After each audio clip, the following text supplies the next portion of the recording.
Hello everyone, welcome back to Vedanta channel. நான் உங்கள் தமிழன். நம்ம இன்னைக்கு என்ன பார்க்க போகிறோம் அப்படின்னா தொகைநிலை தொடர் அப்படின்னா நான் பார்க்க போகிறோம். இதுக்கு முன்னாடி வந்து இலக்கண சீரீஸில் தொகாநிலை தொடர் அப்படின்னா என்னன்னு பார்த்துருந்தோம். இப்போ நம்ம பார்க்க போகிறது தொகைநிலை தொடர் அப்படின்னா நான் பார்க்க போகிறோம். தொகைநிலை அப்படின்னா என்ன?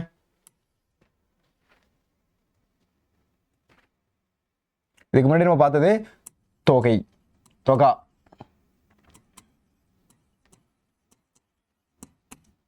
தொகைனா என்ன, தொகானா என்ன? இதுக்கு முன்னாடி நான் வந்து என்ன பண்ணிருப்பேன் அப்படின்னா உங்களுக்கு சொல்லி கொடுத்துருப்பேன். தொகா அப்படின்னா வெளிப்பட்டு இருத்தல். தொகா அப்படின்னா என்ன அப்படின்னா வெளிப்பட்டு இருக்கும். தொகை அப்படின்னா தொக்கி இருத்தல், மறைந்து இருத்தல் என்று பொருள்.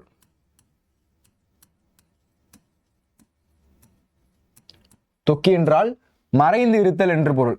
என்ன சார் மறைந்து இருக்குது அப்படின்னா அதுல வரக்கூடிய சொல்லோட பொருள் அப்படின்றது என்ன பண்ணிருக்கோம் அப்படின்னா மறைஞ்சு இருக்கும். இப்ப திருக்குறளை அப்படின்றது எப்படி இருக்கு, வெளிப்பட்டு வருதா, அதனால இது தொகாநிலை வேற்றுமை தொகாநிலை தொடர் அப்படின்னு சொல்றோம். இப்ப வேற வார்த்தை ஓகேவா, தேர்பாகன் அப்படின்றது என்னது, இரண்டாம் வேற்றுமை உருவம் பயணம் உடன் தொக்க தொகை. தேரை ஓட்டும் பாகன் அப்படின்றது இரண்டாம் வேற்றுமை உருவம் பயணம் உடன் தொக்க தொகை. எப்படி சார் அதெல்லாம் வருது அப்படின்னு கேட்டீங்க அப்படின்னா நான் உங்களுக்கு எக்ஸ்பிளைன் பண்ண போறேன். ஃபர்ஸ்ட் நீங்க தெரிஞ்சுக்க வேண்டியது இந்த ரெண்டு பாயிண்ட். ஃபர்ஸ்ட் தொகைநிலைனா என்ன, தொகாநிலைனா என்ன அப்படின்றது தெரியணும். தொகை என்றால் தொக்கி இருத்தல் என்று பொருள். தொக்கி இருத்தல் என்றால் மறைந்து இருத்தல் என்று பொருள். தொகா என்றால் மறைந்து இருக்காம வெளிப்பட்டு இருக்கும். வெளிப்பட்டு இருந்தால் அது தொகாநிலை தொடர். தொகை என்றால் தொக்கி இருத்தல். அது என்னது, தொகை என்றால் தொக்கி இருத்தல். தொக்கி இருத்தல் என்றால் மறைந்து இருத்தல் என்று பொருள். புரியுதான் பாருங்க. தொக்கி இருத்தல் என்றால் என்ன பொருள், அது மறைந்து இருத்தல் என்று பொருள். தொகா அப்படின்னா என்னது, அது வெளிப்பட்டு இருக்கும். அது வந்து எந்த ஒரு ஒளிவு மறைவும் இருக்காது, பார்த்த உடனே தெரியும் இது வந்து என்னது, இது வேற்றுமை தொகை, இது வினை தொகை, இது பண்பு என்ன பண்ணும், அதை பார்த்த உடனே கண்டுபிடிக்கிற மாதிரி இருக்கும். அப்படி பார்த்த உடனே கண்டுபிடிக்கிறோம் அப்படின்னா அது தொகாநிலை தொடர். பார்த்த உடனே நம்ம கொஞ்சம் மறைஞ்சு இருக்கு, அதை நம்ம தேடி கண்டுபிடிக்கிறோம் அப்படின்னா அது தொகைநிலை. புரியுதான் பாருங்க. அப்ப ரெண்டு விஷயம் அப்படின்றது இருக்கு. ஃபர்ஸ்ட் நம்ம பார்த்தது தொகைநிலை, அதுக்கப்புறம் தொகாநிலை அப்படின்றது பார்த்துருந்தோம். தொகாநிலை அப்படின்றது வெளிப்பட்டு இருக்கும். தொகைநிலை அப்படின்றது தொக்கி இருக்கும். தொக்கி என்றால் மறைந்து அப்படின்றது பொருள். தொக்கி அப்படின்னா என்னது, மறைந்து அப்படின்றது பொருள். சரிங்களா? தொக்கி என்றால் மறைந்து அப்படின்றது பொருள். நான் இப்ப உங்களுக்கு சொல்ல போறேன், ரொம்ப லேசர் ஷார்ப்ல கவனிங்க. ரொம்ப முக்கியமான ஒரு இலக்கணம், அடிக்கடி கேட்கக்கூடிய ஒரு இலக்கணம் ஓகேங்களா. அதனால ரொம்ப தெளிவா கவனிங்க. பார்க்கலாமா? ஃபர்ஸ்ட் சொற்றொடர் அப்படின்றத பார்க்க போறோம். ஃபர்ஸ்ட் நம்ம பார்க்க போறோம் அப்படின்னா சொற்றொடர் அப்படின்றது பார்க்க போறோம். பாருங்க, சொற்கள் பல தொடர்ந்து நின்று பொருள் தருவது சொற்றொடர் அல்லது தொடர் எனப்படும். சொற்கள் பல தொடர்ந்து நின்று பொருள் தருவது சொற்றொடர் அல்லது தொடர் எனப்படும் அப்படின்னு சொல்றாங்க. பாருங்க ஃபர்ஸ்ட் என்ன சொல்றாங்கன்னு, சொற்கள் ஓகேவா, நிறைய சொற்கள் வந்து என்னது தொடர்ந்து வந்து பொருள் தருது அப்படின்னா சொல்றாங்க, அதை சொற்றொடர் சொல்றாங்க. அப்படி இல்லை அப்படின்னா அதை தொடர் அப்படின்னு சொல்றாங்க. புரியுதான்னு பாருங்க. சொற்றொடர்னு ஒண்ணு இருக்கு.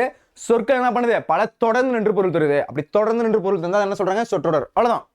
சொற்கள் வந்து தொடர்ந்து நின்று பொருள் தந்துச்சு அப்படின்னா அதை என்ன சொல்றாங்க, சொற்றொடர்னு சொல்றாங்க.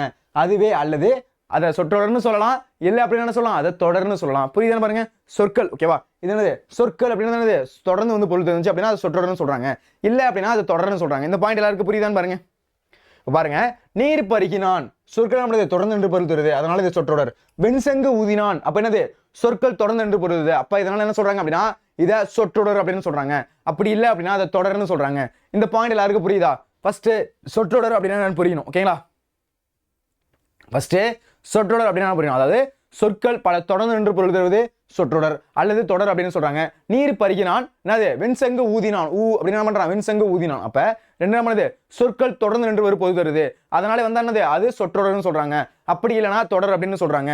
இந்த பாயிண்ட் நீங்க தெளிவா புரிஞ்சுக்கணும். அதுக்கடுத்து நான் சொல்ல போறது அப்பதான் உங்களுக்கு புரியும். சொற்றொடர் அப்படின்னா புரிஞ்சிருச்சா, தொடர் அப்படின்னா புரிஞ்சா, என்னது, நீர் வெண்சங்கு ஊதினான், நீர் பருகினான், சொற்கள் வந்து என்ன பண்ணுது, தொடர்ந்து வந்து பொருள் தருது. அப்படி தொடர்ந்து வந்து பொருள் தந்தா என்ன சொல்றாங்க, அதை சொற்றொடர்னு சொல்றாங்க.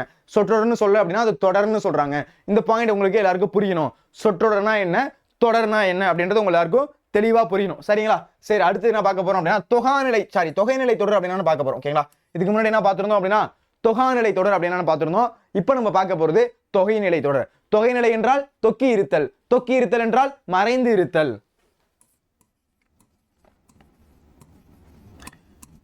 தொக்கி இருத்தல் என்றால் என்ன பொருள், மறைந்து இருத்தல் என்று பொருள். அப்ப தொகாநிலை என்றால் என்றது வெளிப்பட்டு இருத்தல். தொகைநிலை என்றால் தொக்கி இருத்தல், மறைந்து இருத்தல் என்று பொருள். இப்ப நாங்க சொல்றோம் பாருங்க, பெயர் சொல்லோடு வினை சொல்லும், பெயர் சொல்லும் சேரும் தொடரின் இடையில் வேற்றுமை உருபுகளோ வினை பண்பு முதலியவற்றின் உருபுகளோ தொக்கி. இந்த வார்த்தையை நல்லா கவனிங்க ஓகேவா. தொக்கி என்றால் என்னது, மறைந்து.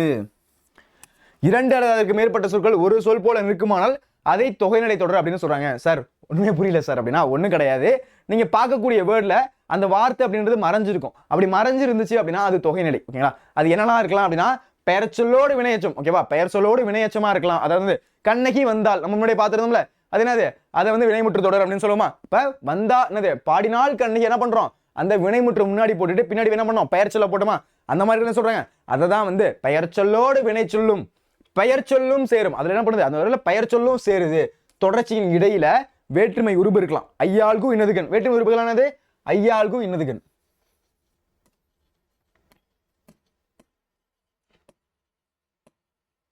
யாருக்கெல்லாம் வேற்றுமை உருபுகள் தெரியும்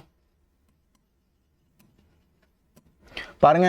2 3 4 5 6 7 விழி வேற்றுமை 8. ஃபர்ஸ்ட் வேற்றுமை எழுவாய் வேற்றுமை. அப்ப பாருங்களேன், 1வது வேற்றுமைக்கும் 8வது வேற்றுமைக்கும் வேற்றுமை உறுப்புகள் அப்படின்றது கிடையாது. 2ல இருந்து என்ன பார்த்திருக்கோம்? 7 வரையும் வேற்றுமை உறுப்புகள் அப்படின்றது இருக்கு. ஐயாள்கு இன்னதுகன். அப்ப இது என்ன பண்ணணும் பாருங்க, இந்த வேற்றுமை உறுப்புகளோ வினை பண்பு முதலீட்டு உறுப்புகளோ வினையா இருக்கலாம், பண்பு இருக்கலாம். ஓகேவா? பண்பு தொகை அப்படின்றதுல அதோட உறுப்புகள் இருக்கலாம். என்ன பண்ணிருக்கலாம்? மறைந்து வருதல். அது என்ன பண்ணுது? மறைந்து வருது. அப்ப வேற்றுமை தொகையில என்ன பண்ணலாம் அப்படின்னா ஐயாள்கு இன்னதுகன் மறைஞ்சு வரலாம். அல்லது பண்பு தொகை சொல்றோம்ல, மை விகுதி மறைந்து ஆகிய அப்படின்ற உறுப்புகள் மறைந்து வந்துச்சு அப்படின்னு என்ன சொல்றாங்க? அதை பண்பு தொகைன்னு சொல்றாங்க. அதுல நிறம் இருக்கு, அளவு இருக்கு, சுவை இருக்கு, இதை மாதிரிலாம் சொல்றோம்ல, அந்த மாதிரி அது மறைஞ்சு வரலாம். அந்த மாதிரி வரதெல்லாம் என்ன சொல்றாங்க அப்படின்னா அதை பண்பு தொகை அப்படின்னு சொல்லுவோம். அப்ப அந்த மாதிரி மறைஞ்சு வந்துச்சு என்னது? அதை தொகைநிலைன்னு சொல்றோம். புரியுதா? எப்படி வந்து தொகைநிலைன்னு சொல்றோம்? மறைந்து வரும். ஓகேவா? தொகைநிலை என்றால் மறைந்து வரும். இதை நீங்க தெளிவா ஞாபகம். தொகைநிலை என்றால் என்ன பண்ணும்? மறைந்து வரும். தொகாநிலை என்றால் வெளிப்பட்டு வரும். பார்த்த உடனே தெரியும் தொகைநிலை அப்படின்றது. இது என்னது? இது 2ஆம் வேற்றுமை தொகைடா, இது 3ஆம் வேற்றுமை தொகைடா அப்படின்னு பார்த்த உடனே கண்டுபிடிக்கிறோம் அப்படின்னா அது தொகைநிலை தொடர். பார்த்த உடனே கண்டுபிடிக்க முடியல, அதுக்குள்ள மறைஞ்சு இருக்கு அப்படின்னா அது தொகைநிலை தொடர். ஓகேவா? அப்ப தொகைநிலை தொடருக்கும் தொகாநிலை தொடருக்கும் உங்களுக்கு டிஃபரெண்ட் அப்படின்றது புரியணும். தொகைநிலை என்றால் மறைந்து இருக்கும், தொகாநிலை என்றால் வெளிப்பட்டு இருக்கும். அப்ப இங்க என்னென்னலாம் தொகைநிலை இருக்குன்னு பாருங்க. வினை இருக்கு, பண்பு இருக்கு, வேற்றுமை உறுப்புகள். இதெல்லாம் என்ன பண்ணுது? தொக்கி இருத்தல், மறைந்து இருத்தல். ஓகேவா? 2 அல்லது அதற்கு மேற்பட்ட சொற்கள் என்ன பண்ணுது? ஒரு சொல்லு போல நிற்குமானால் அதை என்ன சொல்றாங்க? தொகைநிலை தொடர் அப்படின்னு சொல்றாங்க. பாருங்களேன், எடுத்துக்காட்டு சொல்றேன். கரும்பு தின்றான். ஓகேவா சார்? புரியுது சார்? கரும்பு தின்றான், கரும்பு சாப்பிட்டான். ஓகேவா? இதுல என்ன மறைஞ்சிருக்குன்னு அப்படிங்க பார்க்கலாம். வேற்றுமை உறுப்புகளா? இல்ல. வினையா? இல்ல. பண்பா? எது மறைஞ்சிருக்குன்னு அப்படி பார்க்கலாம். கரும்பு தின்றான், கரும்பை தின்றான். புரியுதான்னு பாருங்க.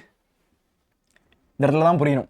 பாருங்க, ஃபர்ஸ்ட் சொற்றொடர் நான் பார்த்தோம். என்னது? நீர் பருகினான், வெண்சங்க ஊதினான். என்ன பண்ணுது? சொற்கள் என்ன பண்ணுது? சேர்ந்து வருது. சேர்ந்து என்ன பண்ணுது? அது பொருளை தருது. அதை சொற்றொடர்னு சொல்றாங்க, இல்ல தொடர்னு சொல்றாங்க. அந்த பாயிண்ட் ஃபர்ஸ்ட் புரிஞ்சிருக்கணும். அதுக்கு அடுத்து தொகைநிலை தொடர் அப்படின்னு பாக்குறோம். தொகைநிலை என்றால் மறைந்து இருத்தல் அப்படின்றது பொருள். மறைந்து இருத்தல் அப்படின்னா அது என்னென்ன சார் வரும் அப்படின்னா வேற்றுமை உறுப்புகள் மறைந்து வரலாம், வினை மறைந்து வரலாம், பண்பு மறைந்து வரலாம். இந்த மாதிரி மறைஞ்சு வச்சுனா சொல்றாங்க அதை வேற்றுமை தொகைநிலை தொடர் அப்படின்னு சொல்றாங்க. ஃபர்ஸ்ட் தொகைநிலை தொடர் அப்படின்னா உங்களுக்கு புரியணும். தொகைநிலை தொடர் இதுதான் வந்து தொகைநிலை தொடர் அப்படின்னு சொல்றாங்க. இந்த பாயிண்ட் உங்களுக்கு புரிஞ்சுக்கணும். தொக்கி இருத்தல் என்றால் மறைந்து இருத்தல் அப்படின்றது பொருள். இப்போ உங்களுக்கு ஒரு எக்ஸாம்பிள் சொல்லியிருக்கேன். கரும்பு தின்றான் அப்படின்றது அதை நம்ம எப்படி பண்ண போறோம்? விரிச்சு எழுத போறோம். கரும்பை தின்றான். கரும்பு தின்றான் இருக்கு, அது என்ன பண்றோம்? விரிச்சு எழுதும்போது கரும்பை தின்றான். பாருங்க, நல்லா பாருங்க. மேற்கண்ட தொடர் கரும்பை தின்றான் என்னும் பொருளை உணர்த்துகிறது.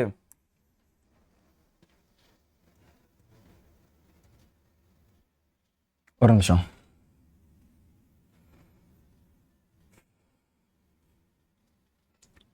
ஓகே, இப்போ பாருங்களேன். இப்போ அந்த மேற்கொண்ட தொடரை பாருங்க. கரும்பு தின்றான் அப்படின்னு ஒரு வார்த்தை இருக்கு, அதை விரிச்சு எழுதுறோம். ஓகேங்களா? அப்ப மேற்கண்ட தொடர் என்ன பண்ணுது? கரும்பை தின்றான். அப்ப என்ன வருது? இப்ப நான் பாருங்களேன், ஐ வருதா? கரும்பை தின்றான், ஐ வருதா? அப்ப ஐ வந்து என்ன சொல்லியிருக்கேன்? 2ஆம் வேற்றுமை உருபு. சார் எப்படி சார் 2ஆம் வேற்றுமை உருபு? ஐ வருதா சார்? புரியல சார், இன்னொரு வாட்டி சொல்லுங்க சார். அப்படின்னா பாருங்களேன், ஃபர்ஸ்ட் தொகைநிலை தொடர் அப்படின்னா ஃபர்ஸ்ட் உங்களுக்கு 2 பாயிண்ட் புரிஞ்சுக்கணும். தொகைநிலை என்றால் தொக்கி இருத்தல், மறைந்து இருத்தல். அதுல என்னென்ன வரும்? வேற்றுமை உறுப்புகள் வரும், பண்பு வரும், வினை வரும். இதெல்லாம் மறைஞ்சு வந்துச்சு அப்படின்னா அது என்ன சொல்றாங்க? தொகைநிலை தொடர்னு சொல்றாங்க. இந்த பாயிண்ட் உங்களுக்கு புரிஞ்சிருச்சு. ஓகேவா? இப்போ அடுத்து எக்ஸாம்பிள் பார்க்குறோம். கரும்பு தின்றான்னு ஒரு வார்த்தை இருக்கு, அதை என்ன பண்றோம் அப்படின்னா விரிச்சு எழுதுறோம். கரும்பை தின்றான்னு எழுதுறோம். அதுல என்ன வருது? கரும்பை. ஐ வருதா? ஐன்றது என்னது? வேற்றுமை உருபு. என்ன வேற்றுமை உருபு? 2ஆம் வேற்றுமை உருபு. ஐ ஆல்கு இன் அது கண். அப்ப பிரிச்சமா? இப்போ 1வது வேற்றுமை எழுவாய் வேற்றுமை. அதுக்கு அடுத்து பார்க்குறோம் 2 3 4 5 6 7 8 வந்து வெளி வேற்றுமை. வெளி வேற்றுமை என்றால் அழைத்தல். நண்பா வா, நண்பா எழுது. இந்த மாதிரி இருந்துச்சுன்னா சொல்றாங்க அதை வெளி வேற்றுமைன்னு சொல்றாங்க. அப்ப 2வது வேற்றுமை என்ன அப்படின்னா ஐ அப்படின்றது 2ஆம் வேற்றுமை உருவு. ஐ அப்படின்றது என்னது? 2ஆம் வேற்றுமை உருவு. அப்ப ஐ என்ன சொல்றாங்க? 2ஆம் வேற்றுமை உருவு. அப்ப கரும்பை தின்றான், அப்ப 2ஆம் வேற்றுமை உருவு. புரியுதுங்களா? இப்போ புரிஞ்சிருக்கும். ஐ அப்படின்றது என்னது? அது இரண்டாம் வேற்றுமை உருபு. புரியுதான்னு பாருங்க. ஓகே, இப்போ பாருங்க பாருங்களேன். மேற்கண்ட தொடர் கரும்பை தின்றான் பொருளை உணர்த்துகிறது. தொடரில் உள்ள இரண்டு சொற்களுக்கு நடுவில் ஐ என்னும் உருபு மறைந்து நின்று அப்பொருளை தெரிகிறது. அப்ப என்னது? கரும்பு தின்றான் அப்படின்றது என்ன வார்த்தை மறைஞ்சிருக்கு? ஐ மறைஞ்சிருக்கு. அப்ப கரும்பு தின்றான் அப்படின்றது எப்படி வருது? கரும்பை தின்றான் பையன்னு வருது. அப்ப மறைஞ்சு என்ன படுது அப்படின்னா அந்த பொருளை தருது. எனவே இது என்ன சொல்றாங்க? தொகைநிலை தொடர் அப்படின்னு சொல்றாங்க. அப்ப என்ன சொல்றாங்க அப்படின்னு பாருங்க, இத தொகைநிலை தொடர் அப்படின்னு சொல்றாங்க. புரியுதான்னு பாருங்க. இது என்ன சொல்றாங்க? தொகைநிலை தொடர் அப்படின்னு சொல்றாங்க. அப்ப இதுக்கு முன்னாடி என்ன பார்த்தோம் அப்படின்னா கரும்பு தின்றான் அப்படின்னு ஒரு வார்த்தை எடுத்தோம். அதை என்ன பண்றோம் அப்படின்னா விரிச்சு எழுதுறோம். விரிச்சு எழுதும்போது கரும்பை தின்றான் வருது. ஐ அப்படின்றது இரண்டாம் வேற்றுமை உருபு. ஐயாளுக்கு என்னதுன்னு பார்த்தோம். ஐ அப்படின்றது இரண்டாம் வேற்றுமை உருபா இருக்கு. சோ அதுல என்ன வருது? இரண்டாம் வேற்றுமை தொகைநிலை தொடர் அப்படின்னு வருது. புரியுதுங்களா எப்படி வருது அப்படின்றது? சரி, ஓகே சார், இப்போ எனக்கு புரிஞ்சிருச்சு சார். தொகைநிலைனா மறைஞ்சிருக்குன்னு கண்டுபிடிச்சிட்டேன். அதுக்கு ஒரு எக்ஸாம்பிளும் சொல்லிட்டீங்க. தொகைநிலை அப்படின்னா கரும்பு தின்றான் அது விரிச்சு எழுதுனா தொகை என்னது? கரும்பை தின்றான்னு விரிச்சு எழுதுனீங்க. ஐன்றது இரண்டாம் வேற்றுமை உருபுன்னு கண்டுபிடிச்சிட்டேன். இப்போ எனக்கு புரிஞ்சிருச்சு சார். சரிங்க சார், இப்போ தொகைநிலையை பத்தி கொஞ்சம் சொல்லுங்க சார். அப்படின்னா தொகைநிலை மொத்தம் 6 வகைப்படும். என்ன பண்ண சொல்லியிருக்கேன்? இந்த மாதிரி எழுதும்போது இந்த இடத்துல நம்பர் அப்படின்னு போட சொல்லியிருக்கேன். ஹைலைட் பண்ணி வச்சிருக்கீங்க அப்படின்னா ஹைலைட் பண்ணி இந்த மாதிரி இந்த பாயிண்ட்லாம் என்ன பண்ணணும்? ஹைலைட் பண்ணணும். ஓகேங்களா?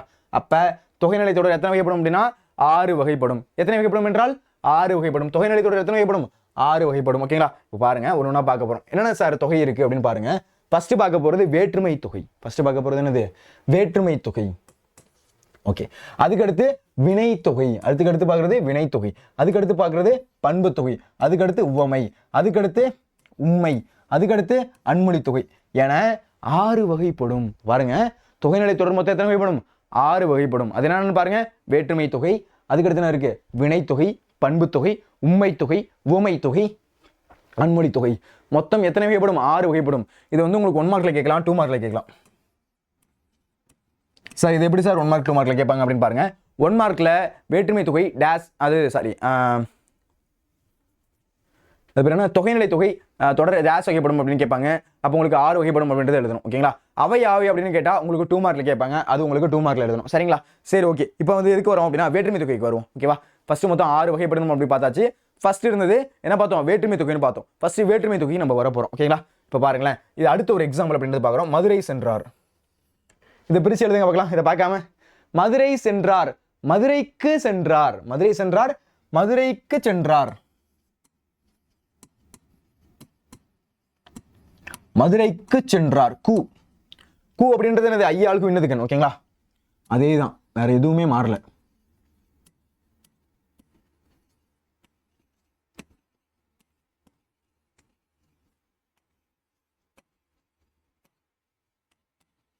ரெண்டு 3 4 5 6 7 இப்படிதான் நீங்க எழுதணும். ஓகேங்களா?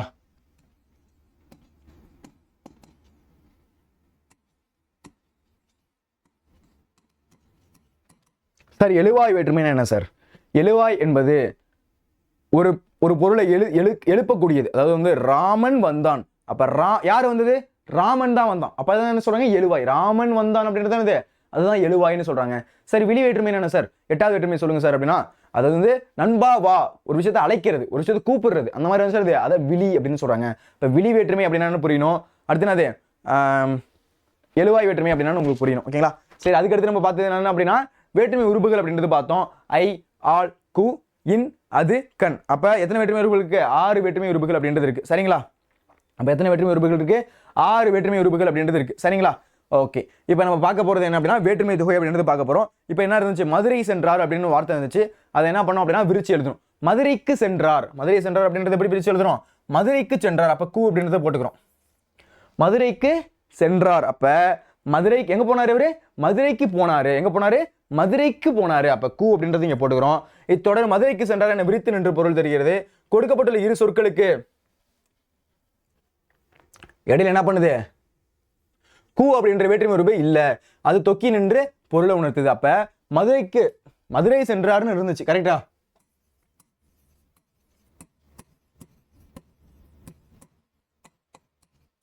நடுவில் என்ன இருக்கு? மதுரைக்கு சென்றார். அப்ப கூன்ற வார்த்தை அங்க வந்து காணப்படல. அப்ப என்ன இருக்கு? மறைஞ்சு இருந்துச்சு, தொக்கி இருந்துச்சு. அதனால இது என்னது? இது 4ஆம் வேற்றுமை தொகை. ஓகேங்களா? அப்ப 4ஆம் வேற்றுமை தொகைநிலை தொடர். அப்ப புரியுதான்னு பாருங்க. அப்ப என்னன்னு பார்த்தோம், தொகைநிலை தொடர்னு பார்த்தோம், தொக்கி இருக்கும் அப்படின்னு பார்த்தோம், மதுரை சென்றார், மதுரைக்கு சென்றார் அப்படின்னு பார்த்தோம். கு அப்படின்றது என்னது, நான்காம் வேற்றுமை உருபு. அதனால இது என்னன்னு பாருங்க, இது நான்காம் வேற்றுமை. ஓகேவா, இது என்னது, நான்காம் வேற்றுமை தொகைநிலை தொடர் அப்படின்னு சொல்றாங்க. பாருங்க, இதுல கு அப்படின்ற வேற்றுமை உருபே இல்ல, அதனால இது தொக்கி நின்று பொருளை உணர்த்துது. இவ்வாறு ஒரு தொடர்ல வேற்று உறுப்புகள் ஐ, ஆல், கு, இன்னது, கன் ஆகியவை ஒன்று மறைந்து வந்து பொருள் உணர்த்துனால என்ன சொல்றாங்க, அதை வேற்றுமை தொகை எனப்படும். அதை என்ன சொல்றாங்க, வேற்றுமை தொகை அப்படின்னு சொல்றாங்க. புரியுதாப்பா? தொகை என்றால் என்ன, தொக்கி இருத்தல், மறைந்து இருத்தல். மதுரை சென்றார்னு இருக்கு, அதுக்குள்ள என்ன மறைஞ்சிருக்கு, கூ மறைஞ்சிருக்கு. கூ அப்படின்றது நான்காம் வேற்றுமை உருபு. இப்ப மதுரைக்கு சென்றார், அப்ப கூ அப்படின்றது என்னது, மறைஞ்சிருக்கு. அப்ப இந்த மாதிரி மறைஞ்சு வந்துச்சு என்ன சொல்றாங்க, அத நான்காம் வேற்றுமை தொகை அப்படின்னு சொல்றாங்க. புரியுதாப்பா? நான்காம் வேற்றுமை தொகை, அவ்வளவுதான். புரியுதா? சரி, ஓகே சார், எனக்கு இப்ப புரிஞ்சிருச்சு சார். அப்ப என்னது, அப்ப ஐ, ஆல், கு, இன்னது, கன்ல ஏதாச்சும் ஒரு என்னது அந்த வேற்றுமை உறுப்பு மறைஞ்சு வரும், அதை நீங்க கண்டுபிடிச்சு எழுதணும். அது என்ன வேற்றுமை தொகைன்னு எழுதணும், அது வேற்றுமை தொகை. ஓகேங்களா? சரி, ஓகே சார், இது எனக்கு புரிஞ்சிருச்சு சார். இப்போ அடுத்து வாங்க சார். இப்போ உருவும் பயனும் உடன் தொக்கு தொகைனா என்ன சார், அதை சொல்லுங்க சார் கொஞ்சம் அப்படின்னு கேட்குறீங்க. ஓகேங்களா? உருவும் பயனும் உடன் தொக்கு தொகை, உருவும் பயனும் உடன் தொக்கு தொகை. என்ன சார் இது, பேரு டிஃப்ரெண்டா இருக்கு. உருபு இருக்கு, பயன் இருக்கு, உடன் தொக்கு தொகையா சார், அது என்ன சார் அப்படின்னு பாருங்களேன். தேர்ப்பாகன், இதுக்கு ஒரு எக்ஸாம்பிள். ஓகேவா? தேர்ப்பாகன் இது எப்படி சார் விரிச்சு எழுதலாம் சொல்லுங்க. தேரை ஓட்டும் பாகன், இங்க இருக்கா, தேரை ஓட்டும் பாகன் அப்படின்னு என்ன பண்ணலாம், விரிச்சு எழுதலாம். தேர்ப்பாகன் ஒரு வார்த்தை இருக்கு, அதை நம்ம என்ன பண்றோம் அப்படின்னா விரிச்சு எழுதுறோம். தேரை ஓட்டும் பாகன் அப்படின்னு பிரிச்சு எழுதுறோம். ஓகேங்களா? ஃபர்ஸ்ட் அதை பாருங்க. எந்த விரிந்து பொருளை உணர்த்துகிறது. கொடுக்கப்பட்டுள்ள தேர், பாகன் என்னும் பொருள்களுக்கு இடையில் ஐ என்னும் வேற்றுமை உருபும் ஓட்டும் என்னும் பொருளுடைய விளக்கும் பயனும் மறைந்து வந்துள்ளது. இவ்வாறு தொடரில் வேற்றுமை உருபும் அதன் பொருளும் விளக்கும் பயனும் சேர்ந்து மறைந்து வருவது உடன் தொக்கு தொகை. இதுதான் வந்து வேற்றுமை தொகையே ஆகும். ஓகேவா? இது என்னது அப்படின்னா வேற்றுமை தொகை தான். ஓகேங்களா? இது வேற அப்படின்னு நினைச்சுக்காதீங்க. ஓகேவா? ஓகே சார், சரி புரியல சார் அப்படின்னு நீங்க கேட்குறீங்க. ஓகேவா? ஓகே, வேற்றுமை தொகை அப்படின்றது பார்த்துருந்தோம். ஐ, ஆல், கு, இன்னது, கன் அப்படின்றது இருந்துச்சு, வேற்றுமை தொகை அப்படின்னு பார்த்துருந்தோம். ஓகேவா?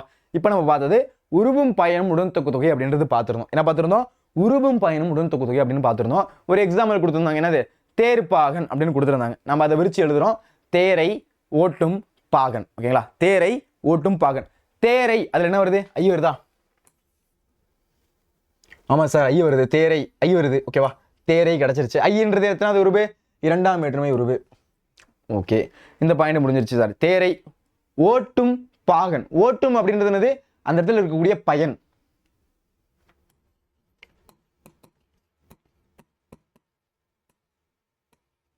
ஓட்டும் அப்படின்றது என்னது, பயன். அப்ப இரண்டாம் வேற்றுமை உருபு பயனும் உடன் தொக்கு தொகை. தேர்பாகன் இருக்கு, அதை விரிச்சு எழுதுறோம். தேரை ஓட்டும் பாகன் அப்படின்னு பிரிக்கிறோம். தேரை அப்படின்றதுல ஐ அப்படின்றது இரண்டாம் வேற்றுமை உருபு. அதுக்கப்புறம் ஓட்டும் அப்படின்றது என்னது, அது பயன். அப்ப இரண்டாம் வேற்றுமை உருபும் பயனும், அதுல என்ன இருக்கு, அந்த உருபு அப்படின்றது மறைஞ்சு வந்திருக்கு, அதனால உருபும் பயனும் உடன் தொக்கு தொகை. அவ்வளவுதான். பாருங்க, தேர்பாகன் இருக்கு, என்ன பண்றாங்க, தேர்பாகன் அப்படின்ற சொற்கள் என்ன பண்ணுது, ஐ அப்படின்ற வேற்றுமை உருபு மறைஞ்சிருக்கு. ஓட்டும் அப்படின்ற பொருளை தரக்கூடிய விளக்கம் அப்படின்றது பயன் என்ன பண்ணிருக்கு, அதுவும் மறைஞ்சு வந்திருக்கு. அது மாதிரி ஒரு தொடர்ல வேற்றுமை உருபம் அதோட பொருளை விளக்கும் பயனும் சேர்ந்து மறைஞ்சு வந்துச்சு அப்படின்னு வச்சுக்கோங்களேன். அதுதான் என்ன சொல்றாங்க, இரண்டாம் வேற்றுமை உருவும் பயனும் உடன் தொக்கு தொகை. சரி ஓகே சார், தேர்பாகன் அப்படின்றதுனால தேரை ஓட்டும் பாகன் வந்துச்சு. இதே வேற வார்த்தை வந்துச்சு அப்படின்னு வச்சுக்கோங்களேன், அது வேற்றுமை உருவுல எது வருதோ அந்த வேற்றுமை உருவும் பயனும் உடன் தொக்கு தொகை தான் வரும். ஒருவேளை மூன்றாம் வேற்றுமை வருதுன்னு வச்சுக்கோங்களேன், மூன்றாம் வேற்றுமை உருவும் பயனும் உடன் தொக்கு தொகை. அப்ப ஏன் வரணும்னு ஆள் வந்திருக்கலாம், ஆள் வந்து மறைஞ்சு வந்திருக்கலாம். அப்ப வந்துச்சு அது மூன்றாம் வேற்றுமை உருவும் பயனும் உடன் தொக்கு தொகைன்னு சொல்றாங்க. புரியுதாப்பா? அது எப்படி நான் சொல்றேன்னு புரியுதா? சரி ஓகே சார், அதுக்கு ஒரு எக்ஸாம்பிள் சொல்லுங்க சார். அப்படின்னா பாருங்களேன், இப்போ பாரு, அடுத்து இப்போ பாருங்க, தமிழ் தொண்டு. அடுத்து நம்ம பார்க்க போறது தமிழ் தொண்டு அப்படின்னு ஒரு வார்த்தை இருக்கு, அதை பிரிச்சு எழுதுங்க. தமிழுக்கு செய்யும் தொண்டு. தமிழ் தொண்டு அப்படின்னு ஒரு வார்த்தை இருக்கு, அதை பிரிச்சு எழுதுறோம். ஓகேங்களா? தமிழுக்கு செய்யும் தொண்டு, அதை என்ன சொல்றாங்க, தமிழ் தொண்டு அப்படின்னு சொல்றாங்க. இப்ப பார்க்க போறோம், தமிழ் தொண்டு அப்படின்ற வார்த்தை என்ன பண்றோம், அதை பிரிச்சு எழுதுறோம். தமிழுக்கு செய்யும் தொண்டு. இப்ப பாருங்க, அதுல என்ன வார்த்தை இருக்கு, கூ இருக்கா, தமிழுக்கு இருக்கு, கூ இருக்கு, தமிழுக்கு செய்யும் தொண்டு. கரெக்டா? அப்ப கூ அப்படின்றது என்னது, நான்காம் வேற்றுமை உருபு. அப்ப இது என்னது, நான்காம் வேற்றுமை. அப்ப தமிழுக்கு செய்யும் அப்படின்றது என்னது, இது வந்து ஒரு பயன். அப்ப தமிழுக்கு செய்யும் தொண்டு அப்படின்றது பயன் மறைஞ்சு வந்திருக்கு. அப்ப உருவும் பயனும் சேர்ந்து மறைஞ்சு வந்துச்சுன்னா என்ன சொல்லியிருக்கேன், அதை உருவும் பயனும் உடன் தொக்கு தொகைன்னு சொல்லியிருக்கேன். அப்ப இது என்னது, நான்காம் வேற்றுமை உருவும் பயனும் உடன் தொக்கு தொகை. புரியுதுங்களா? பாருங்க, நான்காம் வேற்றுமை உருவும் பயனும் உடன் தொக்கு தொகை என்ன சொல்றாங்க அப்படின்னா, இதுதான் வந்து தமிழ் தொண்டுன்னு சொல்றாங்க. அதை விரிச்சு எழுதுறோம், தமிழுக்கு செய்யும் தொண்டு. அந்த தமிழுக்கு அப்படின்றதுல கூ அப்படின்றது மறைஞ்சு வந்திருக்கு, செய்யும் அப்படின்றது பயன். அப்ப என்னது அதுல உருவும் சரி பயனும் சரி மறைஞ்சு வந்துச்சுன்னா சொல்லியிருக்கேன், அதை உருவும் பயனும் உடன் தொகு தொகைன்னு சொல்லியிருக்கேன். அப்ப 4ஆம் வேற்றுமை உருவும் பயனும் உடன் தொகு தொகை. அவ்வளவுதான்.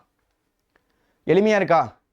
புரியுதா இந்த இலக்கணம் எப்படி நான் சொல்றேன் அப்படின்றது உங்களுக்கு எல்லாருக்கும் புரியுதாங்களா? ஓகேப்பா, அடுத்து போலாமா? அடுத்து நம்ம வினை தொகை அப்படின்றது பார்க்க போறோம். ஓகே, அடுத்து நம்ம பார்க்க போறது என்ன அப்படின்னா வினை தொகை. பாருங்க, ரொம்ப ரொம்ப எளிமையா சொல்ல போறேன், ரொம்ப வந்து கஷ்டம்லாம் பட்டுக்காதீங்க. ஓகேவா? ஓகே, இதெல்லாம் எழுதிக்கோங்க சைடில். ஓகேவா? அப்பதான் புரியும்.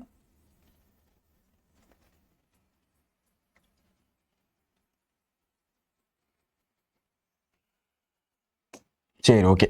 இப்போ நம்ம பார்க்க போறது என்ன அப்படின்னா வினை தொகை அப்படின்றத பார்க்க போறோம். சார் வினை தொகை பார்த்த உடனே கண்டுபிடிக்கணும் சார், என்னை போட்டு குழப்பாதீங்க சார் அப்படின்னு நீங்க சொல்றீங்க அப்படின்னா ஒரே ஒரு விஷயம் தான் நீங்க கவனிக்கணும். அந்த வார்த்தையை 3 காலத்துக்கு சொல்லிப்பாரு. சொல்ல முடிஞ்சதுன்னா வினைத்தொகை. அவ்வளவுதான். போட்டு எதையும் போட்டு குழப்பிக்க வேணாம். ஒரு வார்த்தையை எடுத்துக்கோங்க, அந்த வார்த்தையை 3 காலம். சார் 3 காலம்னா என்ன சார் அப்படின்னா இறந்த காலம், நிகழ்காலம், எதிர்காலம். இறந்த காலம்னா என்ன சார் அப்படின்னா முடிஞ்சு போயிடுச்சு, ஒரு விஷயம் முடிஞ்சு போயிடுச்சு. நான் நேற்று என்ன பண்ணேன், நேற்று போய்ட்டு நான் சிக்கன் பிரியாணி சாப்பிட்டேன் கடையில், அந்த கடையில் சாப்பிட்டேன் எப்படி தெரியுமா இருந்துச்சு, அப்போ அது இறந்த காலம். டே சாப்பிட்டுட்டு இருக்கேன்டா, வரண்டா வைடா, இப்போ சாப்பிட்டுட்டு இருக்கேன் அப்படின்றது நிகழ்காலம். டே நாளைக்கு போய் சாப்பிடுவோம்டா, இன்னைக்கு வந்து வேலை இருக்கு ஓகேவா, நாளைக்கு போயிட்டு சாப்பிடுவோம், நாளைக்கு போயிட்டு நம்ம பிரியாணி சாப்பிடுவோம், அப்போ அது என்னது, அது எதிர்காலம். அப்போ இறந்த காலம், நிகழ்காலம், எதிர்காலம், இந்த 3 காலத்துக்கு வந்துச்சு அப்படின்னு வச்சுக்கோங்களேன். அதை தான் என்ன சொல்றாங்க அப்படின்னா அதை வினைத்தொகைன்னு சொல்றாங்க. இப்போ பாருங்க, வீசுதென்றல், வீசிய தென்றல், வீசுகின்ற தென்றல், வீசும் தென்றல், கொன்ற களிறு, கொள்கின்ற களிறு, கொல்லும் களிறு, ஊறிய காய், ஊறுகின்ற காய், ஊறும் காய். அவ்வளவுதானா சார்? அவ்வளவுதான். அப்ப 3 காலத்துக்கும் உங்களால சொல்ல முடிஞ்சது அப்படின்னா அது வினைத்தொகை. அவ்வளவுதான். வேற எதையும் போட்டு குழப்பிக்காதீங்க. ஒரு வார்த்தை இருக்கு அப்படின்னா அதை 3 காலத்துக்கு சொல்லி பாருங்க, சொல்ல முடிஞ்சது அப்படின்னா அது வினைத்தொகை. அவ்வளவுதான். ஓகேவா? பாருங்க இப்போ உங்களுக்கு சரி ஓகே சார் அது கொஞ்சம் எக்ஸ்ட்ரா சொல்லுங்க சார் அப்படின்னா காலம் காட்டும் இடைநிலை. ஓகேவா? காலம் காட்டும் இடைநிலை என்ன சார் அப்படின்னா அதுல காலத்தை காட்டும். ஊறிய காய் என்னது, அது இறந்த காலம். ஊறுகின்ற காய் இப்ப நிகழ்காலத்துல இருக்கு, ஊறும் காய் எதிர்காலத்துல இருக்கு. அப்ப காலத்தை காட்டுற இடைநிலை அப்படின்றது இருக்கு. பெயரச்ச விகுதி இருக்கு. அதுல என்ன இருக்கு, பெயரச்ச விகுதி இருக்கு. பாருங்க, ஊரிய ஆ சவுண்ட் வருதா, ஊரிய காய் கடைசியில் முடியும் போது ஆ சவுண்ட் வருதா, அப்ப பெயரச்ச விகுதி இருக்கு, மறைந்து நிக்குது. ஓகேவா? மறைந்து நிற்க வினை பகுதியை தொடர்ந்து வருவது, ஒரு பெயர் வந்து ஒரு சொல்லை போல நடப்பது வினைத்தொகை எனப்படும். காலம் கறந்த பெயர்ச்சி, அந்த காலம் கறந்த பெயரச்சதை என்ன சொல்றாங்க அப்படின்னா வினைத்தொகைன்னு சொல்றாங்க. சார் இன்னும் புரியல சார் அப்படின்னா ஓகே, ஃபர்ஸ்ட் பாயிண்ட் நீங்க கரெக்டாக ஞாபகம் வச்சுக்கோங்க. மறுபடியும் சொல்ற பாருங்க, காலம் காட்டும் இடைநிலை. காலம் காட்டும் இடைநிலை என்ன சார் அப்படின்னா இறந்த காலம், நிகழ்காலம், எதிர்காலம். 3 காலம் இருக்கா, இந்த 3 காலத்தை காட்டும். அதுக்கப்புறம் பெயரச்சத்துல வரும் அப்படின்னு சொல்றாங்க. ஊரிய காய், ஊரிய ஆ சவுண்ட்ல முடியுதா, ஆ சவுண்ட்ல முடிச்சானே சொல்லியிருக்கேன், அதை பெயரச்சம் சொல்லியிருக்கேன். அப்போ ஊரிய காய் அப்படின்றது ஊரிய அப்படின்றது ஆ சவுண்ட்ல முடியுது, அதனால அது பெயரச்சம். பெயரச்ச விகுதியும் மறைஞ்சு நிற்க வினை பகுதியை தொடர்ந்து ஒரு பெயர் வந்து பொருள் வந்து ஒரு சொல்ல போல நடந்துச்சு அப்படின்னா என்ன சொல்றாங்க, அதை வினைத்தொகைன்னு சொல்றாங்க. காலம் கறந்த பெயரச்சத்தை என்ன சொல்றாங்க, அதை வினைத்தொகைன்னு சொல்றாங்க. அவ்வளவுதான். வீசிய தென்றல், வீசுகின்ற தென்றல், வீசும் தென்றல், கொன்ற களிறு, கொள்கின்ற களிறு, கொல்லும் களிறு, ஊறிய காய், ஊறுகின்ற காய், ஊறும் காய். நம்மளால 3 காலத்துக்கும் நம்மளால சொல்ல முடியுதுன்னு வச்சுக்கோங்களேன். அதுதான் என்ன அப்படின்னா அதுதான் வினைத்தொகை. அவ்வளவுதான். 3 காலத்துக்கு நம்மளால சொல்ல முடியுது அப்படின்னா அது பேர் தான் என்ன அப்படின்னா வினைத்தொகை அப்படின்னு சொல்றாங்க. 3 காலத்துல நம்மளால சொல்ல முடியுது அப்படின்னு ட்ரை பண்ணி பாருங்க. சொல்ல முடிஞ்சது அப்படின்னா அதுதான் வினைத்தொகை. அவ்வளவுதான். புரிஞ்சுதாப்பா? இது எப்படி வருது அப்படின்றது உங்களுக்கு புரியுதா? 3 காலத்துக்கு சொல்ல முடிஞ்சது அப்படின்னு என்ன சொல்றாங்க, அதை வினைத்தொகைன்னு சொல்றாங்க. இந்த பாயிண்ட் எல்லாருக்கும் கிளியர் ஆகுதான்னு பாருங்க. வினைத்தொகை அப்படின்றது எப்படி கிளியர் ஆகுதுன்னு பாருங்க. அப்ப பாருங்க, வீசுதென்றல், கொள்களிறு அப்படின்ற 2 வார்த்தை இருக்கு. ஓகேங்களா? இதுக்கு நான் எக்ஸாம்பிள் பண்ண போறேன். ஓகேவா? பாருங்க, இப்ப நான் சொன்னதுதான் இங்க இருக்க போகுது. பாருங்க, வீசு கொள் என்பவை வினை பகுதிகள். வீசு கொள் அப்படின்றது என்னது, வினை பகுதி. இவை முறையே தென்றல் களிறு என்னும் பெயர் சொல்லோடு. அப்ப முன்னாடி இருக்கு வினை இருக்கு, பின்னாடி என்ன இருக்கு, கொன்று களிறு அப்படின்னு பெயர் சொல் இருக்கு. சேர்ந்து காலத்தை வெளிப்படுத்தாத பெயரச்சங்களாயின. மேலும் என்ன பண்றாங்க, வீசிய தென்றல், வீசுகின்ற தென்றல், வீசும் தென்றல், கொன்ற களிறு, கொள்கின்ற களிறு, கொல்லும் களிறு. அப்ப என்ன பண்றாங்க, இந்த முக்காலத்துக்கு பொருந்தும்படி என்ன பண்றாங்க, விருந்து பொருள் தருது. இந்த மாதிரி காலத்தை காட்டு என்ன சொல்றாங்க, அதை என்ன சொல்றாங்க, அதை வினைத்தொகைன்னு சொல்றாங்க. புரியுதாப்பா? அப்ப வினைத்தொகை எப்படி வருதுன்னு புரியுதா எல்லாருக்கும்? ஈஸியா இருக்கா? வினைத்தொகை புரியுதா? அடுத்து பாருங்க, வினை பகுதியும் அடுத்து பெயரச்சு சொல்லும் அமைந்த சொற்றொடரே வினைத்தொகை என்பர். வினை பகுதியும் இருக்கும், அதுக்கு அடுத்து பாத்தீங்க அப்படின்னா அது ஒரு பெயரச்சு தொடரா இருக்கும். இந்த மாதிரி வந்துச்சு அப்படின்னா சொல்றாங்க, அதை வினைத்தொகைன்னு சொல்றாங்க. ஒன்னு ரொம்ப போட்டு குழப்பிக்காதீங்க. 3 காலத்துக்கு சொல்ல முடியுதான்னு ட்ரை பண்ணி பாருங்க. சொல்ல முடிஞ்சதுன்னா அது வினைத்தொகை. அவ்வளவுதான். ஓகேங்களா? ஓகே. அதுக்கு அடுத்து நம்ம பார்க்க போறது பண்பு தொகை. சார் பண்பு தொகையா? அது என்ன சார் பண்பு தொகை? பண்பு பண்புனா என்னப்பா? அவனுக்கு நல்ல பண்பு இருக்கு சார், எனக்கு கெட்ட பண்பு இருக்கு சார்.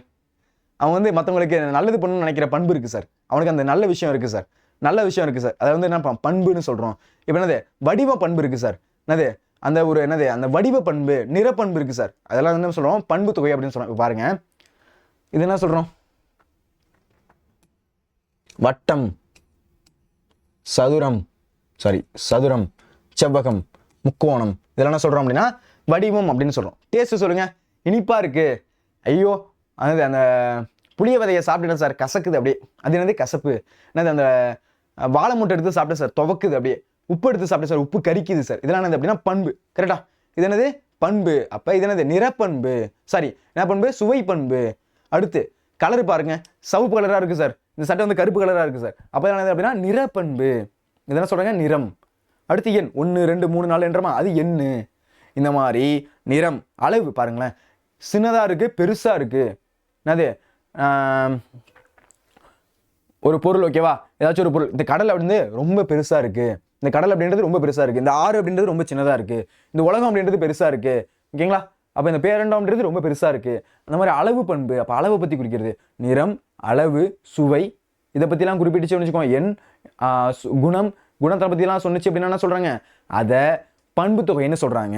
ஏதாச்சும் ஒரு எக்ஸாம்பிள் சொல்லுங்க சார் அப்படின்னா பாருங்களேன். பாருங்க, நிறம், வடிவம், சுவை, அளவு. சொன்னா நிறம் கலரை பத்தி சொல்றது, வடிவம் செவ்வகமா சதுரமா அதை பத்தி சொல்றது, சுவை டேஸ்ட்டை பத்தி சொல்றது, இனிப்பா இருக்கு, கசப்பா இருக்கு, துவப்பா இருக்கு, அப்ப டேஸ்ட்டை பத்தி சொல்றது, அளவு சின்னதா இருக்கு, பெருசா இருக்கு, அப்ப அதை பத்தி சொல்றது. முதலானவற்றை உணர்த்தும் பண்பு பெயருக்கும், இதெல்லாம் சொல்றாங்க பண்பு பெயருக்கும் அது தழுவி நிற்கும் பெயர் சொல்லுக்கும் இடையே மை விகுதி கெடுது. பாருங்க, செங்காந்தல், செம்மையாகிய காந்தல், மை விகுதி என்ன பண்ணுது? இந்த இடத்துல கெட்டு இருக்கு. மை விகுதியும் இடையில பண்பு விகுதியும் ஆகிய ஆன என்னும் பண்பு உறுப்புகளும் மறைந்து வருவது பண்பு தொகை. சார் புரியல சார், சொல்றேன் பாருங்க. பண்பு தொகை அப்படின்றத நீங்க ஃபர்ஸ்ட் பாக்குறீங்க. ஃபர்ஸ்ட் 4 பாயிண்ட் தெரியணும், ஓகேவா? ஃபர்ஸ்ட் நிறம் இருக்கணும், அளவு இருக்கணும், சுவை இருக்கணும், குணம் இருக்கணும், வடிவம் இருக்கணும். இதெல்லாம் வருதான்னு பாருங்க. இந்த மாதிரி வந்து அதுல மை விகுதி இருக்கான்னு பாருங்க. செங்காந்தல், அது பிரிச்சு எழுதுறோம். செம்மையாகிய காந்தல், அப்ப மை வருதான்னு பாருங்க. மை என்னும் பண்பு விகுதியும், மை அப்படின்ற அந்த பண்பு விகுதின்னு இருக்கு, ஓகேவா? அதுக்கு அடுத்து ஆகிய ஆணை என்ற பண்பு உறுப்புகளும், ஆகிய ஆணை என்னது? செம்மையாகிய, செம்மையாகிய, வட்டமான,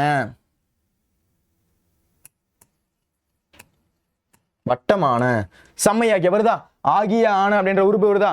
இதெல்லாம் மறைஞ்சிருக்கு, ரைட்டா? அப்ப செங்காந்தல் அப்படின்றதுக்குள்ள இருக்கு மை விகுதி கெட்டிருக்கு, மை விகுதி மறைஞ்சிருக்கு, ஆகிய அப்படின்ற வார்த்தை மறைஞ்சிருக்கு. இந்த மாதிரி மறைஞ்சு சொல்றாங்க, அதை பண்பு தொகைன்னு சொல்றாங்க. அடுத்து என்னது?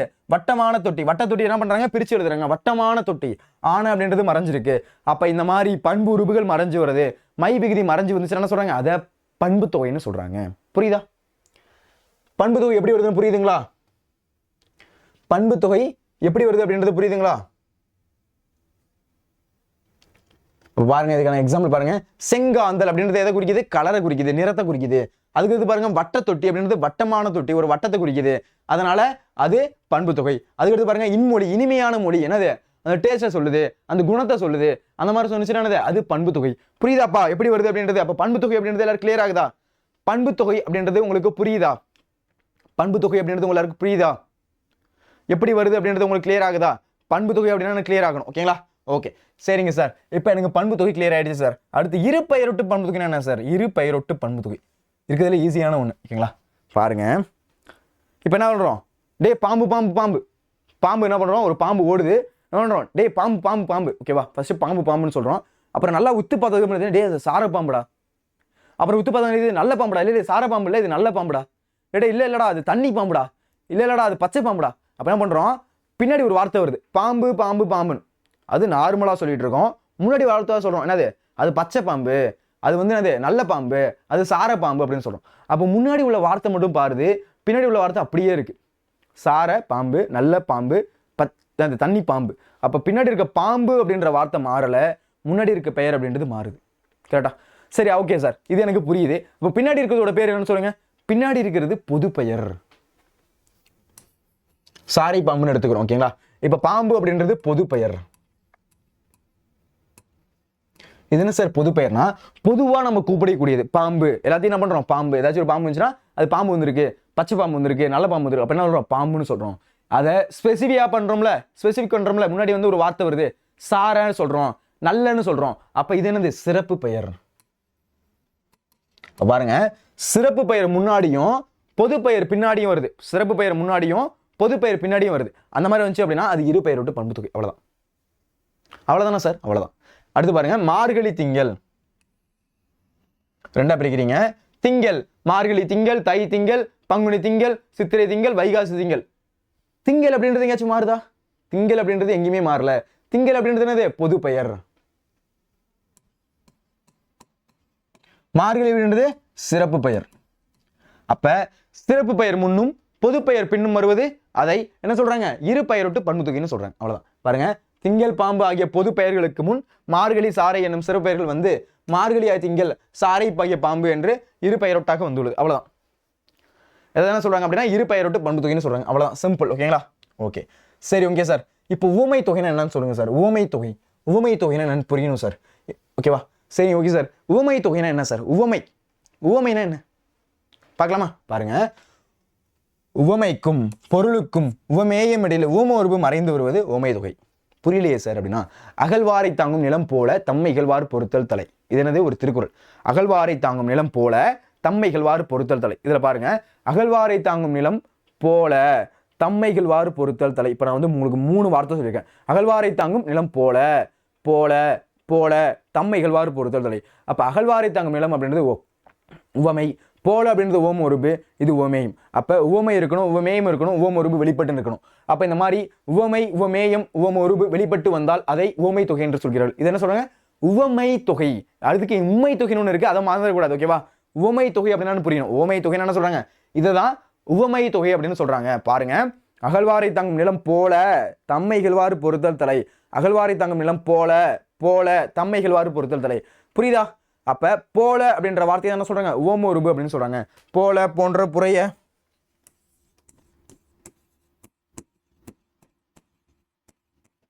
போன்ற, புறைய, அன்ன, இன்ன, மான, கடுப்ப, ஒப்ப, உரள. இந்த வார்த்தையில என்ன சொல்றாங்க அப்படின்னா இதுதான் வந்து ஓமை தொகை அப்படின்னு சொல்றாங்க. ஓம உருபுகள்னு சொல்றாங்க. போல, போன்ற, புறைய, அன்ன, இன்ன, மான, கடுப்பு, அற்று, தற்று, அந்த மாதிரி வார்த்தைலாம் வருதுல, இதுதான் ஓம உருபுகள்னு சொல்றாங்க. அகழ்வாரை தாங்கும் நிலம் போல தம்மை இகழ்வார் பொறுத்தல் தலை. அப்ப போல, போன்ற வார்த்தை வெளிப்பட்டு வருதா? அப்ப வெளிப்பட்டு வந்துச்சுன்னது அது ஓம உருபு. அதான் என்ன சொல்றாங்க? ஓமை தொகைன்னு சொல்றாங்க. அப்ப ஓமை ஒன்று இருக்கு, ஓமையும் இருக்கு, ஓம உருபு இருக்கு. அப்ப இந்த மாதிரி வெளிப்பட்டு வந்துச்சுன்னு என்ன சொல்றாங்க? அதை ஓமை தொகைன்னு சொல்றாங்க. சரிங்களா? பாருங்க,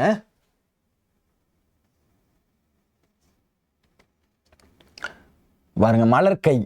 ஓகேவா? ஃபர்ஸ்ட் பார்த்துக்கு போற வார்த்தை மலர்கைன்னு இருக்கு, அதை பிரிச்சு எழுதுறோம். மலர் போன்ற கை, மலர்கை.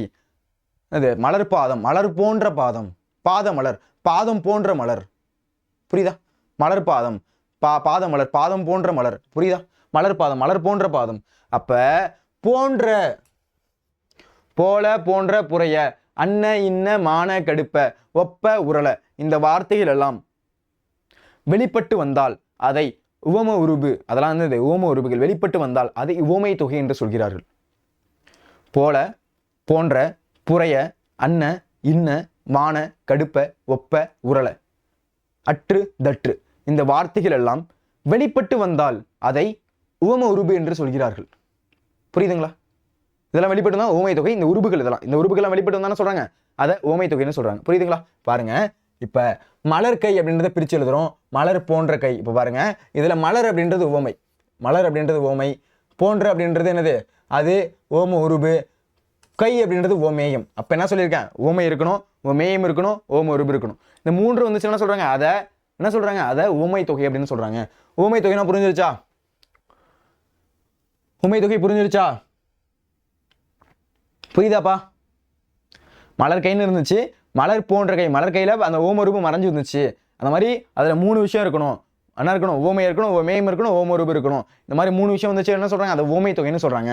சரி, ஓகே சார், எனக்கு புரிஞ்சிருச்சு சார். இப்ப ஊமை தொகைக்கும் உண்மை தொகைக்கும் என்ன சார் டிஃபரன்ஸ்? இப்போ உண்மை தொகை வாங்க சார். உண்மை தொகை தான் சார் எனக்கு புரியல. இதுக்கு வந்து ஓமை தொகை எனக்கு புரிஞ்சிச்சு சார்.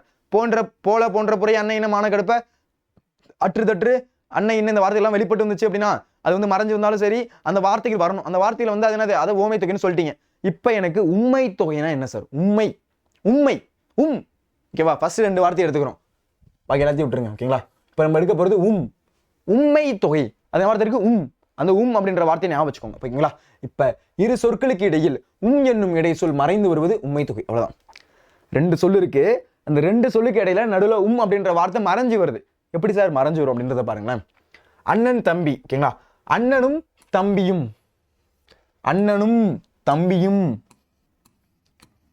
என்ன பண்றது, மறைஞ்சு வந்திருக்கா? அண்ணன் தம்பி, அண்ணனும் தம்பியும். தாய் செய், தாயும் சேயும், மறைஞ்சு வந்திருக்கா? அப்ப விகுதி மறைந்து வந்தால் அதை என்ன சொல்றாங்க, அத உண்மை தொகை. விகுதி மறைஞ்சு வந்துச்சு அப்படின்னு என்ன சொல்றாங்க, அது உண்மை தொகை. அவ்வளவுதான். விகுதி மறைந்து வந்தால் அதை என்ன சொல்வார்கள் என்றால் அதை உண்மை தொகை என்று சொல்வார்கள். அவ்வளவுதான், பெருசா டிஃபரன்ஸ் எல்லாம் கிடையாது. உண்மை தொகை அப்படின்றது விகுதி மறைந்து வருது. அப்ப அண்ணன் தம்பி இருக்கு, அண்ணனும் தம்பியும். தாய் செய், தாயும் சேயும். அப்ப விகுதி மறைஞ்சு வந்துச்சு என்ன சொல்றாங்க, அதை உண்மை தொகைன்னு சொல்றாங்க. அவ்வளவுதான். அப்ப உண்மை தொகைனா புரியுதான்னு பாருங்க. உண்மை தொகை அப்படின்னா புரியுதுங்களா? உண்மை தொகை அப்படின்னா கிளியர் ஆகுதுங்களா? அப்ப என்னது, இரு சொற்களுக்கு இடையில அப்படின்ற இடைச்சொல் மறைஞ்சு வந்துச்சு அப்படின்னு என்ன சொல்றாங்க, அது உண்மை தொகைன்னு சொல்றாங்க. அண்ணனும் தம்பியும், தாயும் சேயும். அப்ப இந்த வார்த்தை மறைஞ்சு வச்சு அது என்னது, அது உண்மை தொகை. புரிஞ்சுதா? கிளியர் ஆகுதா? புரியுதா பல்லா இருக்கும்? உண்மை தொகை அப்படின்னா கிளியர் ஆகுதா சார்? புரியுது சார். அப்ப அண்ணனும் தம்பியும், தாயும் சேயும். தாய் சேயின்னு இருக்கு, அதுல விகுதி மறைஞ்சு வந்திருக்கு.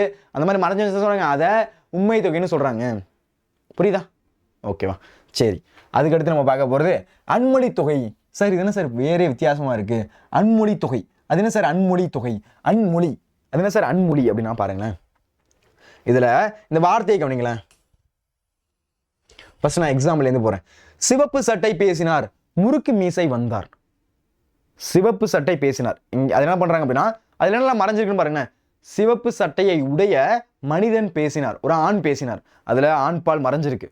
பேசினார், ஆண்பால் மறைஞ்சிருக்கு. சிவப்பு சட்டையை உடைய உருபு மறைஞ்சிருக்கு, வினை மறைஞ்சிருக்கு, பெயர் மறைஞ்சிருக்கு. அப்ப இந்த மாதிரி எல்லாமே மறைஞ்சு வருதுல, அதை என்ன சொல்றாங்க, அதை அன்மொழி தொகைன்னு சொல்றாங்க. முறுக்கு மீசையுடைய பெரிய மனிதர் வந்தார். முறுக்கு மீசை உடைய பயன் மறைஞ்சிருக்கு, வினை மறைஞ்சிருக்கு, பெயர் மறைஞ்சிருக்கு. இதெல்லாம் பண்ணது எல்லாமே மறைஞ்சிருக்கு. அப்ப இந்த மாதிரி மறைஞ்சு வந்துச்சுன்னா அது அன்மொழி தொகை. அவ்வளவுதான். பாருங்களேன், இப்ப பாருங்க. வேற்றுமை, வினை, பண்பு, உவமை. பாருங்க, வேற்றுமை, வினை, பண்பு, உவமை, உண்மை ஆகிய தொகைநிலை தொடர்களில் உருபுகளும் அவை அல்லாத வேறு சொற்களும் மறைந்து நின்று பொருள் தருவது அன்மொழி தொகை. அப்ப சிவப்பு சட்டையை உடைய ஆண்மகன் பேசினார். அப்ப சிவப்பு சட்டையை வேற்றுமை உருவு மறைஞ்சிருக்கு, உடைய பயன் மறைஞ்சிருக்கு. அப்ப இந்த மாதிரி உருபு இருக்கு, பயன் இருக்கு, அது என்ன இருக்கு, வேற்றுமை இருக்கு, வினை இருக்கு, பண்பு இருக்கு, உவமை இருக்கு, உண்மை இருக்கு, எல்லாமே மறைஞ்சு வருது. ஓகேவா? என்ன பண்ணுது, அதெல்லாம் வந்து அது இல்லாத என்ன பண்ணுது, அந்த உருவுகள் மறைஞ்சு வருது. அந்த மாதிரி மறைஞ்சு என்ன சொல்றாங்க, அது அன்மொழி தொகை. அப்ப சிவப்பு சட்டையுடைய ஆண்மகன் பேசினார். அப்ப புரியுதா? முறுக்கு மீசையுடைய ஆண்மகன் வந்தார். புரியுதா? அப்ப இவற்றில் சிவப்பு சட்டை அணிந்தவர் பேசினார், முறுக்கு மீசையுடையவர் வந்தார் என தொகைநிலை தொடர் அல்லாத வேறு சொற்கள். ஓகேவா? இது இருக்கக்கூடிய தொகைநிலை தொடர் அல்லாத வேறு சொற்கள் மறைந்து நின்று பொருள் தருவதனால இதை அன்மொழி தொகைன்னு சொல்றாங்க. புரியுதாப்பா? அன்மொழி தொகை எல்லாருக்கும் கிளியர் ஆகுதா? அன்மொழி தொகை எல்லாருக்கும் புரியுதா? அன்மொழி தொகை அப்படின்றது எல்லாருக்கும் புரியுதா? அன்மொழி தொகை அப்படின்றத நம்ம பார்த்துருக்கோம். ஓகேங்களா?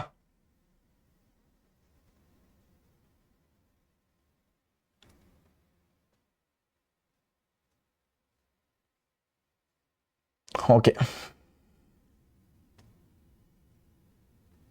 ஓகே, நம்ம என்ன பார்த்தோம் அப்படின்றது பாருங்க. ஃபர்ஸ்ட் நம்ம பார்த்தது சொற்றொடர் அப்படின்றது பார்த்திருந்தோம். சொற்கள் பல தொடர்ந்து நின்று பொருள் தருவது சொற்றொடர் அப்படின்னு சொல்லியிருந்தேன். சொற்றொடர் அப்படின்னா தொடர் அப்படின்னு சொல்லுவாங்க. நீர் பருகினான், வெண்சங்க ஊதினான், தொகைநிலை தொடர் மொத்தம் 6 வகைப்படும். ஓகேங்களா? அதில் நம்ம ஃபர்ஸ்ட் பார்த்தது என்ன அப்படின்னா வேற்றுமை தொகை. மதுரை சென்றார், மதுரைக்கு சென்றார் அப்படின்றது பார்த்திருந்தோம். ஐ ஆல்கு அப்படின்றது 4ஆம் வேற்றுமை உருவா இருந்துச்சு. சரியா? அடுத்து பார்த்தது என்ன அப்படின்னா உருவும் பயனுடன் தொகை தொகை அப்படின்னு பார்த்தோம். தேர்பாகன் அப்படின்றத தேரை ஓட்டும் பாகன் அப்படின்றது பிரிச்சிருந்தோம். ஐ அப்படின்றது 2ஆம் வேற்றுமை உருவு, உடைய அப்படின்ற பயன் மறைஞ்சிருந்துச்சு. அதனால 2ஆம் வேற்றுமை உருவும் பயனும் உடன் தொகை தொகை அப்படின்னு பிரிச்சோம். அப்ப தேர்பாகன் அப்படின்றது தேரை ஓட்டும் பாகன் அப்படின்னு பிரிச்சோம். அடுத்து தமிழ் தொண்டு அப்படின்ற வார்த்தையை பிரிச்சோம். தமிழுக்கு செய்யும் தொண்டு அப்படின்னு பிரிச்சோம். கு அப்படின்றது 4ஆம் வேற்றுமை உருவு, தமிழுக்கு செய்யும் அப்படின்றது அந்த பயனை குறிக்குது. அப்ப 4ஆம் வேற்றுமை உருவும் பயனும் உடன் தொகை தொகை அப்படின்றத பிரிச்சோம். அதுக்கடுத்து வினைத்தொகை அப்படின்றத பார்த்துருந்தோம். வினைத்தொகைனா ஒன்றும் கிடையாது, 3 காலத்துக்கு உணர்த்தும். அந்த என்ன இருக்கும், முன்னாடி வந்து வினையும் பின்னாடி வந்து பெயரும் வரும். அந்த மாதிரி வச்சுன்னா அது காலம் கறந்த பெயரச்சமா இருக்கும். அது இடையில காலத்தை காட்டும். இறந்த காலம், நிகழ்காலம், எதிர்காலம் அப்படின்னு 3 காலத்தை காட்டும். அதை வினைத்தொகைன்னு சொல்றாங்க. கொன்ற களிறு, கொள்கின்ற களிறு, கொல்லும் களிறு. அப்போ 3 காலத்துக்கு வந்துச்சு அப்படின்னா அது வினைத்தொகைன்னு சொன்னாங்க. இது உங்களுக்கு புரிஞ்சிருக்கும். அதுக்கடுத்து நம்ம பார்த்தது பண்பு தொகை அப்படின்னு பார்த்தோம். நிறம் இருக்கும், அளவு இருக்கும், சுவை இருக்கும், அடுத்த என்ன இருக்கு, வடிவம் இருக்கும், அந்த அளவு இருக்கும். இதை பத்தி சொன்னிச்சு அப்படின்னா அது என்ன சொல்றாங்க, அது பண்பு தொகைன்னு சொல்றாங்க. அப்ப செம்மையாகிய காந்தல். அடுத்து வட்டமான தொட்டி, இனிமையான மொழி. அப்ப இனிமையை சொன்னிச்சு அப்படின்னா என்ன சொல்றாங்க, அதை பண்பு தொகைன்னு சொல்றாங்க. அதுக்கடுத்து இரு பெயரொட்டு பண்பு தொகை அப்படின்னு பார்த்தோம். என்னது, பொதுப்பெயர் முன்னும் சிறப்பு பெயர் முன்னும் பொது பெயர் முன்னும். சிறப்பு பெயர் முன்னாடி இருக்கும். என்னது, நல்ல பாம்பு, சார பாம்பு, என்னது அந்த பச்சை பாம்பு அப்படி என்ன பண்றாங்க, சிறப்பு பெயர் முன்னாடியும் பொது பெயர் பின்னாடியும், சிறப்பு பெயர் முன்னாடியும் பொது பெயர் பின்னாடி வந்துச்சு அப்படின்னா அது என்ன சொல்றாங்க, இரு பெயரொட்டு பண்பு சொல்றாங்க. மார்கழி, திங்கள், தை, திங்கள். அப்ப திங்கள் அப்படின்றது மாறல, திங்கள் அப்படின்றது பொது பெயர். மார்கழி, தை அதோட அது மாறிட்டு இருக்கு.